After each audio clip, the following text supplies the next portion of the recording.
السلام عليكم خوتي خواتاتي، كي دايرين؟ لاباس عليكم؟ بخير؟ كلشي لاباس؟ هانيين؟ اش تعاودوا؟ كي دايرين مع الصحه؟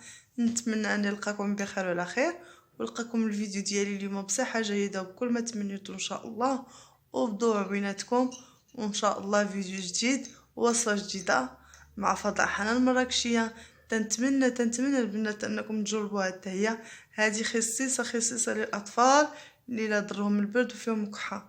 زوينه، واحد الوصفه طبيعيه زوينه بزاف. انا غدرتها لياسر ودرتها للولد لوسي تا هو المهم ولد لوسي. المهم حيت ضربهم لينا البرد في دقه واحده. المهم انا بعدا ياسر تشافى عليها الحمد لله، ولكن غادي نعاودها. وقلت ما قلت علاش ما نحطهاش لكم وصفه. تنتمنى انكم تجربوها، وفي حقها تستحق التجربه. وقبل ما نبدا الوصفه ديال اليوم ان شاء الله بحول الله، بغيت نشكر بزاف الاخوات اللي في حق دوك اللي تيشاهدوا كومونتيو. ربي يحفظكم ويطول ليا في عمركم، وشكرا على الثقه اللي درتو فيا. وان شاء الله حتى انا ما غاديش نخدلكم، غادي نكون عند الحسن الظن ديالكم والرضا ديالكم ان شاء الله بحول الله. دابا بقاو معايا باش تعرفوا طريقه المقادير بعدا ديال هاد الوصفه، وطريقه التحضير وطريقه الاستعمال ان شاء الله ان شاء الله بحول الله. المهم ان شاء الله دابا حيت الدراري كتجعر عليهم الكحبه. انا بعدا ياسر كانت الكحبه عنده هاد الايامات دايره، ولكن الحمد لله تنقصت.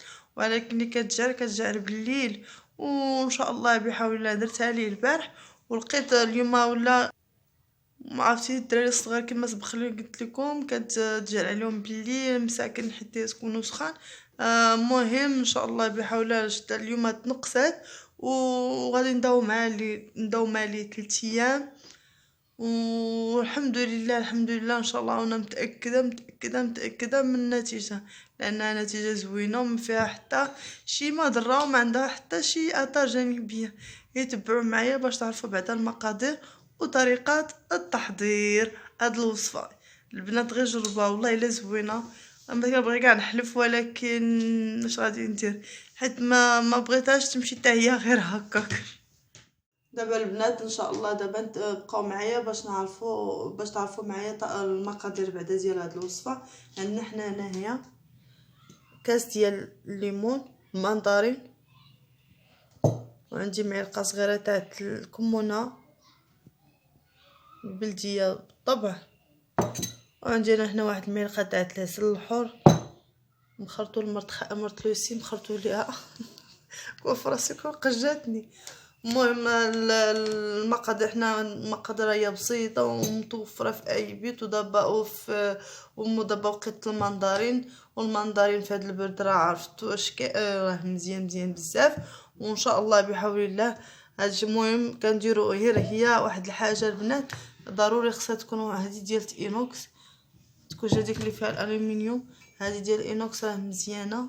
كاسرونه كندير فيها كاس ديال اتاي ديال المندرين، عصير ديال المندرين، معلقه صغيره ديال الكمونه بلديه. ودابا غادي نمشي نديرو في البوطه يغلى يطبخ واحد المده 5 تاع الدقائق البنات، ونصفيوه. عاد نحلوه بمعلقه تاع العسل ونصفيوه في المعلقه تاع العسل. اتفقنا؟ يلا بقاو معايا باش تشوفوا الشكل النهائي ديال الوصفه متى غادي تاكلوها. كما سبق لي هنايا انا بغيت نطبخو دابا مده 5 دقائق.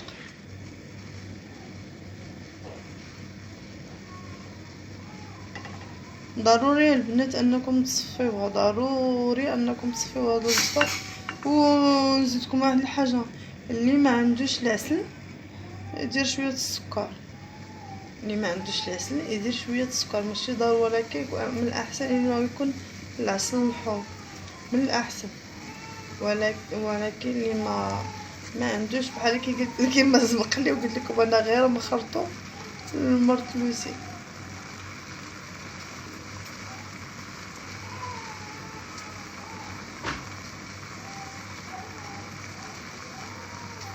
يطبخ شويه كما سبق قلت لكم مده 5 دقائق.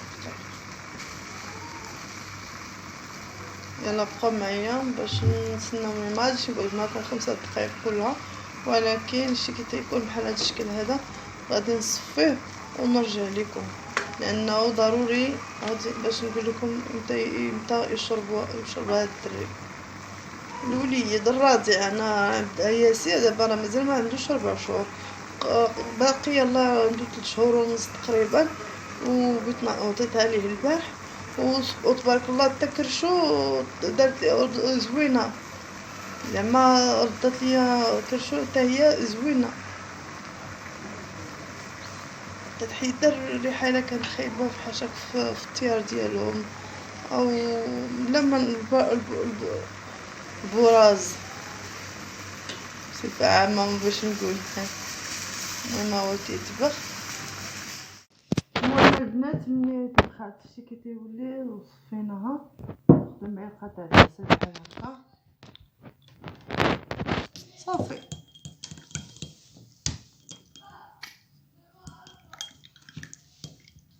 وهذا ما كان تتبقى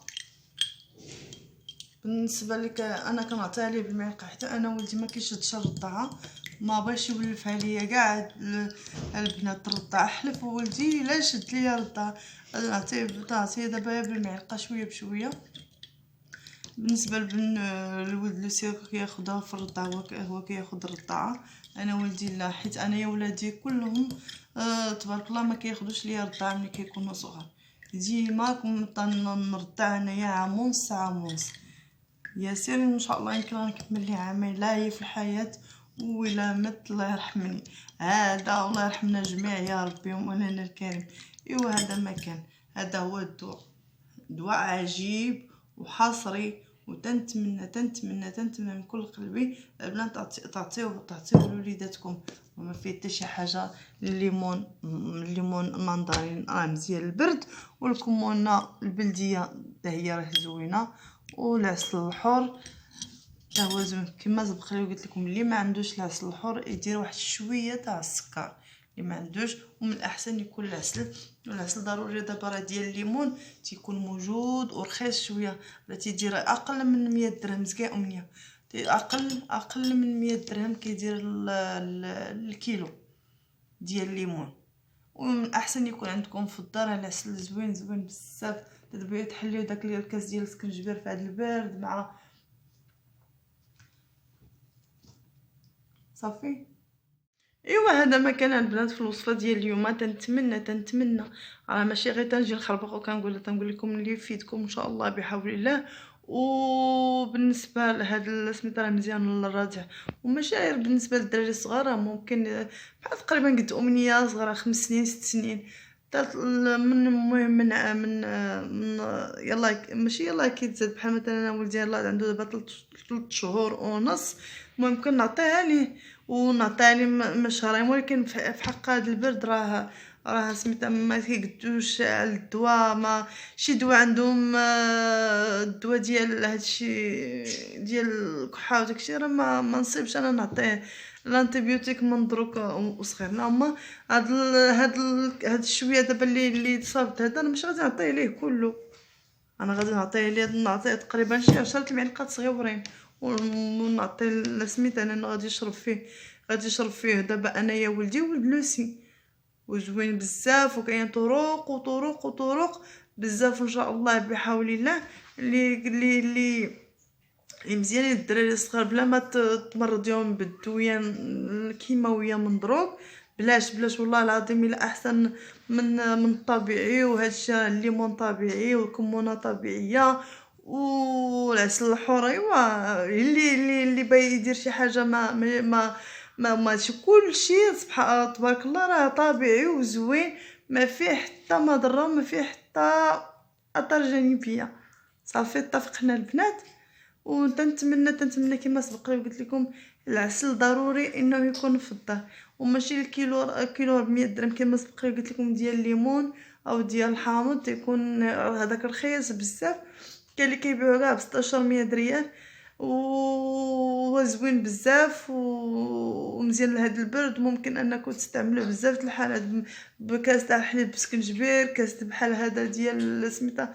ممكن نتوما شربوا كاس شباري، تصاوبوا تشربوا كاس شباري وتنعسوا تتنقص الكحه. وراه ان شاء الله بحول الله وصفات زوينين باقي تيتسناو انني نقولهم.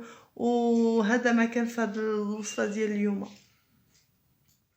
ايوا نتمنى من كل قلبي اني فتكم وعطيتكم وصفه زوينه بزاف